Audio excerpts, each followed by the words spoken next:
수모를 겪은 임금, 조선 제16대왕 인조와 인열왕후의 장릉. 구독과 좋아요 눌러주세요. 안녕하세요. 이곳은 조선 제16대왕 인조와 인열왕후가 잠든 장릉입니다. 경기도 파주시에 위치한 장릉을 둘러보며 인조와 인열왕후의 삶은 어떠했는지 알아보겠습니다.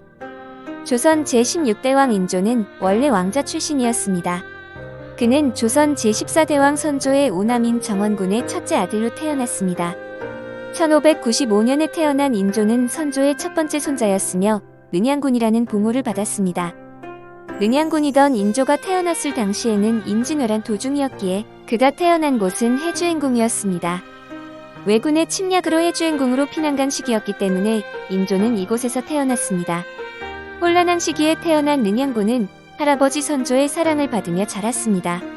어린 능양군은 할아버지 선조에게 그림을 바치기도 했는데 첫 손자가 바친 그림이었기에 선조는 매우 기뻐하였다고 전해집니다.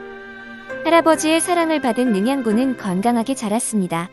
그는 왕실 사람들과 좋은 관계를 맺고 있었기에 조용히 지낼 수 있었습니다.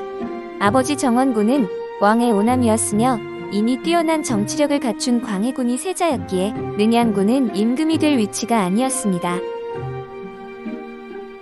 시간이 흘러 할아버지 선조가 승하하고 세자이던 광해군이 왕위에 올랐습니다. 조선 제15대 왕으로 즉위한 광해군은 임진왜란 때 활약한 인물이었습니다. 세자로 있었던 기간이 15년이 넘었기에 그는 준비된 임금이기도 했습니다. 하지만 모든 신하들이 광해군이 왕위에 오르는 것을 좋아하지 않았습니다. 광해군은 후궁의 아들로 태어났기 때문에 적통이 아니었습니다. 또한 광해군에게는 형인 임해군이 있었기에 장남도 아니었습니다. 그래서 선조는 광해군을 세자로 임시 책봉했을 정도로 불안정한 후계자가 되었습니다. 세자로 책봉된 광해군은 전쟁 중 크게 활약하면서 민심을 수습하는 모습을 보이기도 했습니다. 하지만 여전히 광해군은 후궁의 아들이었기에 그의 세자 자리는 불안했습니다.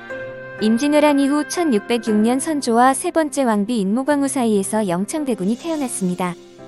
선조는 재위한 지 39년이 되어서 적통인 아들을 만나게 되었습니다. 영창대군이 태어나면서 광해군의 세자 자리는 불안해졌습니다. 신하들 중에서도 영창대군을 지지하는 세력이 있었으며 선조는 후계자를 결정짓는 데 고민이 많았습니다. 그러다 결국 1608년 선조는 건강이 나빠지면서 후계자를 세자이던 광해군으로 결정지었습니다. 선조는 광해군에게 다음 왕위를 잇게 하라는 교지를 내린 후 승하했습니다. 결국 왕위에 오른 광해군은 영창대군을 지지하는 세력의 위협 때문에 의심하는 증세가 심해졌습니다. 불안함에 휩싸인 광해군은 결국 형인 임해군과 이복동생 영창대군을 처형시켰습니다. 선조의 세 번째 왕비 인모광후는 서인으로 강등되면서 석궐에 유폐되었기에 왕실은 혼란스러웠습니다. 이러한 혼란 속에서 능양군 역시 불안함을 느꼈습니다. 1615년에는 능양군의 막내 동생인 능창군이 역모에 휘말렸습니다. 억울하게 추대 사건에 휘말린 능창군은 결국 유배를 가게 되었습니다. 막내 동생이 유배를 가게 되자 능양군은 걱정이 가득했습니다. 동생 능창군은 유배지에서 혹독한 생활을 하다 결국 스스로 목숨을 끊게 되었습니다. 막내 아들의 죽음에 아버지 정원군은 화병에 걸려 눈을 감게 되었습니다. 결국 능양군은 아버지와 막내 동생을 잃는 슬픔을 보내야 했습니다. 이렇게 조용히 생활하던 능양군은 임금이던 광해군과 아첨하는 신하들을 원망하며 세상을 바꾸기로 다짐했습니다. 능양군은 광해군에게 불만을 갖고 있는 신하인 김유, 신경진, 이서, 이기, 최명길과 함께 반정을 계획하게 되었습니다. 무신이던 이괄도 반정에 합류하게 되면서 계획은 더 커지게 되었습니다. 반정을 할 시기를 계속 계획하던 중 배신자가 발생했지만 능양군은 위기를 계속 넘길 수 있었습니다. 계속되는 반정 계획이 있다는 소식은 들려왔지만 반정을 이루어지지 않았습니다. 그래서 광해군은 반정 계획이 들려와도 신경 쓰지 않고 연애를 했다고 합니다. 하지만 그 방심한 때를 노려 반정은 실행되었으며 많은 병력을 이끌고 한양에 입성했습니다. 한양에 입성한 반정군은 궁궐을 점령하며 유폐된 인모광후를 풀어주었습니다. 반정군이 왔다는 소식에 광해군은 궁궐을 탈출했지만 결국 붙잡혀 폐위되었습니다. 이 사건을 바로 인조반정이라고 부릅니다. 왕위에 오른 인조와 함께 반정을 도모한 신하들은 공신이 되었습니다. 그런데 이괄은 자신이 2등 공신이 되었다는 것에 불만을 품었다고 전해집니다. 결국 이괄이 반란을 계획한다는 말에 조정은 그를 의심하기 시작했습니다. 이괄 대신 아들을 잡기 위해 금부도사를 불렀지만 이괄은 금부도사를 살해하면서 반란을 일으켰습니다.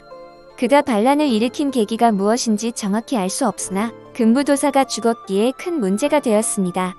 조정에서는 반란을 진압하기 위해 군사를 보냈습니다. 그런데 이괄은 조선의 강력한 병력을 이끌고 있었기 때문에 큰 위협이 되었습니다. 진압군은 임진강에서 이괄의 군사를 막아보려 했지만 역부족이었습니다. 임진강을 넘어간 이괄은 곧바로 인조가 있는 한양으로 이동했습니다. 임진강을 막지 못했다는 소식을 들은 인조는 황급히 피신하기로 결정했습니다. 인조는 반란군을 피해 현재의 공주시로 갔습니다. 그곳에는 과거 백제의 성벽이었던 공산성이 위치했습니다.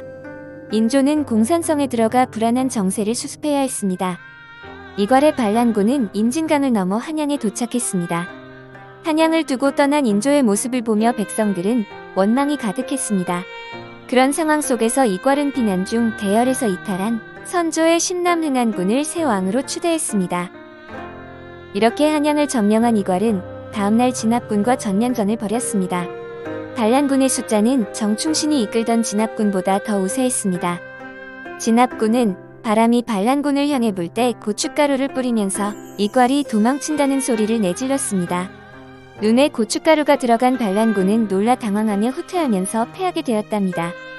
이괄은 군사를 이끌고 도성으로 들어가려 했으나 이미 백성들이 문을 닫아버렸습니다.